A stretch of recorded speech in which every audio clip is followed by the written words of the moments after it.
Halo Sobat Sehat semua, Assalamualaikum warahmatullahi wabarakatuh. Salam jumpa kembali dengan saya Sugito di channel Berbagi Sehat. Channel edukasi dan motivasi seputar asam lambung, GERD, anxiety psikosomatis berdasarkan pengalaman saya sebagai orang yang pernah menderita asam lambung, GERD, anxiety psikosomatis dalam waktu yang cukup lama.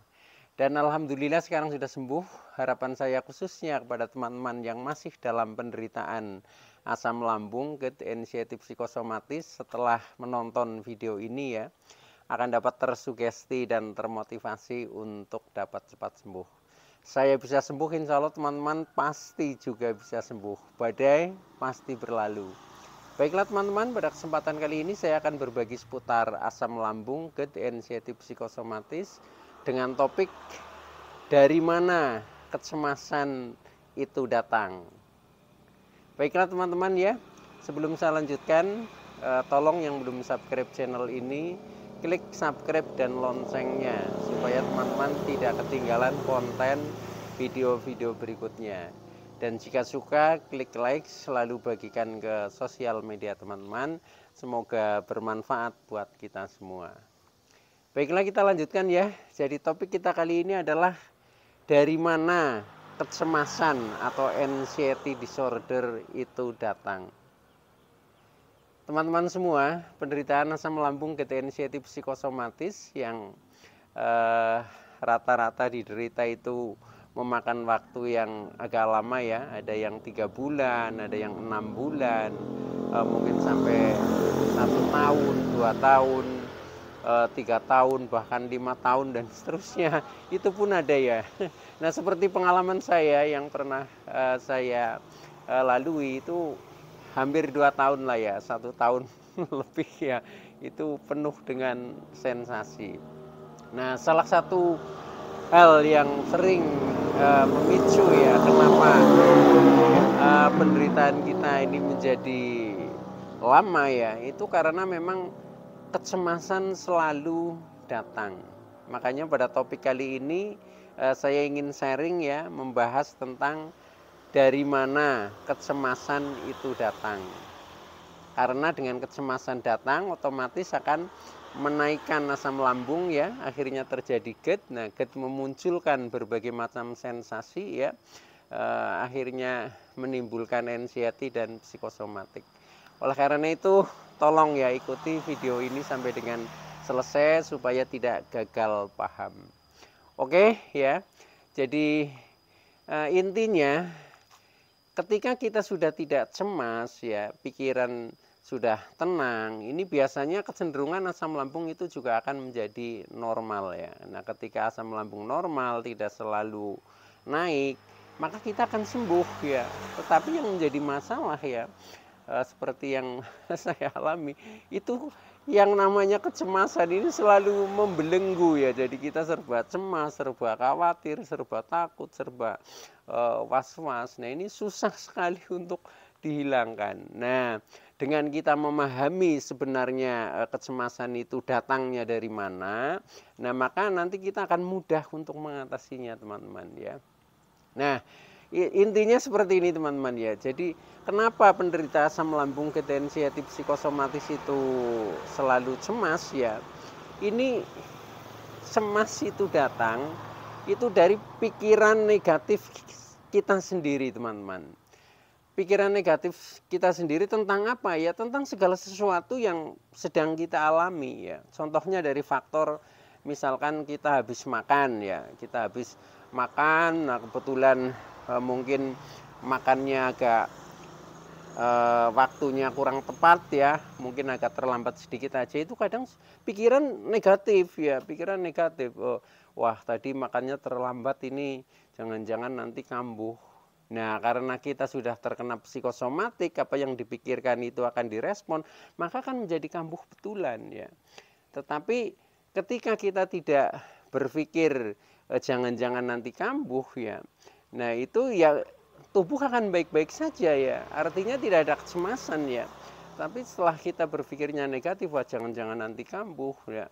Karena tadi terlambat makan, akhirnya kan menjadi cemas, kita menjadi khawatir jangan-jangan kambuh. Nah akhirnya menjadi kambuh betulan.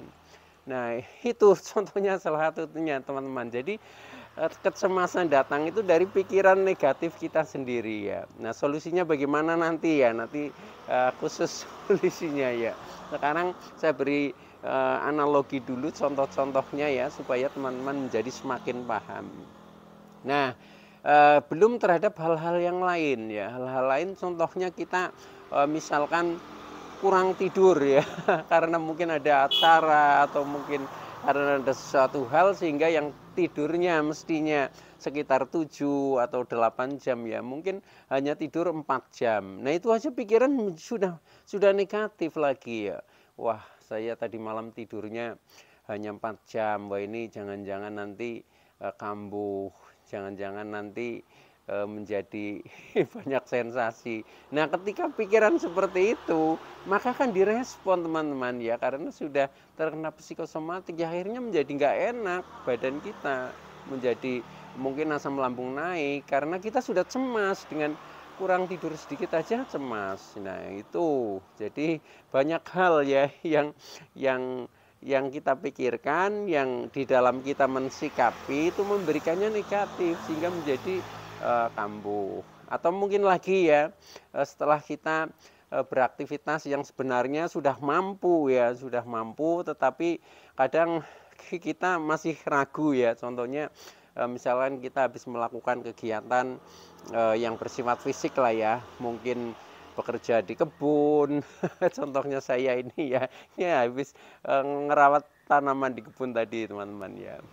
Nah, itu setelah mungkin merasa agak capek, sebenarnya nggak apa-apa kalau kita nggak cemas ya.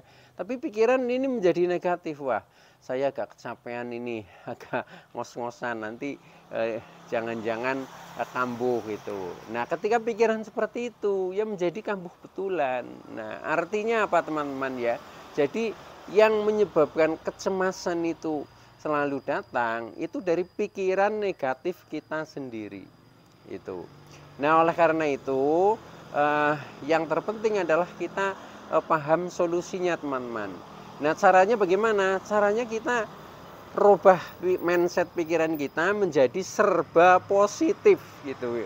Serba positif itu di dalam kita mensikapi itu selalu mengatakan tidak apa-apa, saya tidak apa-apa. Itu tanamkan ya. Jadi untuk merubah mindset pikiran yang positif, memang itu kita harus bermain kata-kata untuk memberikan sugesti terhadap mental kita supaya kita menjadi lebih percaya diri. Nah, dengan seperti itu nanti respon tubuh ya ini tidak apa-apa betulan ya, karena mindset pikiran kita sudah menjadi positif. Contohnya ya, ketika kita mungkin terlambat makan ya, terlambat makan.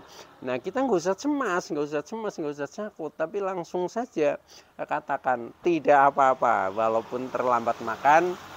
Biasa ya, orang berpuasa 1 hari saja bisa kok, apalagi cuma terlambat makan katakanlah 1 jam atau 2 jam, tidak apa-apa. Sebenarnya konsumsi yang paling penting bagi tubuh kita itu yang pertama adalah udara ya, karena udara ini adalah untuk bernafas. Nah, ketika nafas berhenti baru itu ya. Nah, itu jadi berpikir secara logika. Kalau kita hanya telat makan, telat minum ya beberapa jam, itu tenang saja, tidak usah menjadi cemas, sehingga tubuh berangsur-angsur menjadi semakin membaik begitu. Nah, itu contohnya ya. Jadi kita selalu mengatakan tidak apa-apa, tidak apa-apa. Nah, kemudian mungkin ya ketika kita contohnya kurang istirahat ya. Wah, saya agak kecapean ini, kurang istirahat, tidurnya kurang ya. Itu. Nah, ketika seperti itu, ya udah katakan aja tidak apa-apa walaupun saya kurang istirahat hari ini, saya sudah sehat ya. Jadi selalu beri motivasi yang positif terhadap diri kita sendiri ya. Jadi tidak apa-apa. Jadi penderita asam lambung tidak harus misalkan kok tidur harus 7 jam, 8 jam, 9 jam. Enggak apa-apa. 4 jam juga sudah cukup ya. Jadi motivasi seperti itu ya. Artinya apa? Ketika kita dalam keadaan yang tidak selalu standar ya, itu minimal tidak menjadi cemas gitu. Jadi kita jangan punya paradigma yang sepertinya harga mati ya, tapi ini adalah sifatnya kurang lebih semua ya, kurang lebih semua tergantung daripada mindset pikiran kita. Oleh karena itu supaya kita tidak selalu cemas, ya udah pikiran kita positif saja. Di saat kita kurang istirahat misalkan ya udah sampaikan aja, tidak apa-apa walaupun kurang istirahat, saya sudah sehat. Nah, seperti itu ya. Maka nanti juga respon tubuh akan baik-baik saja ya, itu seperti itu. Nah, kemudian ketika kita mungkin habis melakukan aktivitas-aktivitas lain ya. Nah, mungkin kita bepergian agak jauh, ketemu banyak orang, kemudian beraktivitas di keramaian yang biasanya kan cemas datang ya, takut jangan-jangan pingsan, takut jangan-jangan sempoyongan dan lain sebagainya, malu dilihat orang dan sebagainya ya. Ini juga harus dirubah ya. Justru saya tidak apa-apa, saya sudah bisa beraktivitas secara normal ya, kemanapun pergi. Oke, itu harus ditanamkan seperti itu ya. Walaupun mungkin masih ada sedikit sensasi atau mungkin kekurang pedean, itu wajar ya. Tetapi sadari saja bahwa kita ini sedang masa terapi ya, terapi pemulihan maksudnya. Nah ini memang harus dimotivasi sendiri, mental kita sendiri memang yang harus kuat begitu teman-teman. Dengan seperti itu maka ya akhirnya kita menjadi kuat betulan ya, kuat secara mental maupun secara fisik gitu.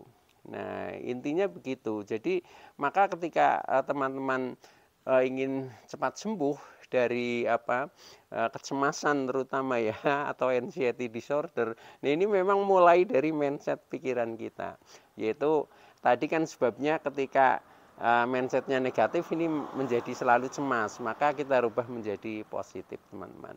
Percaya saja ya, jadi selalu katakan saya tidak apa-apa, saya baik-baik saja, faktanya saya sehat walafiat. Oke ya, itu dulu yang bisa saya sampaikan, kurang lebihnya mohon maaf. Terima kasih atas like, subscribe, serta komennya. Saya Sugito dari channel Berbagi Sehat. Saya bisa sembuh, insya Allah teman-teman pasti juga bisa sembuh. Badai pasti berlalu. Oke, terima kasih. Wassalamualaikum warahmatullahi wabarakatuh.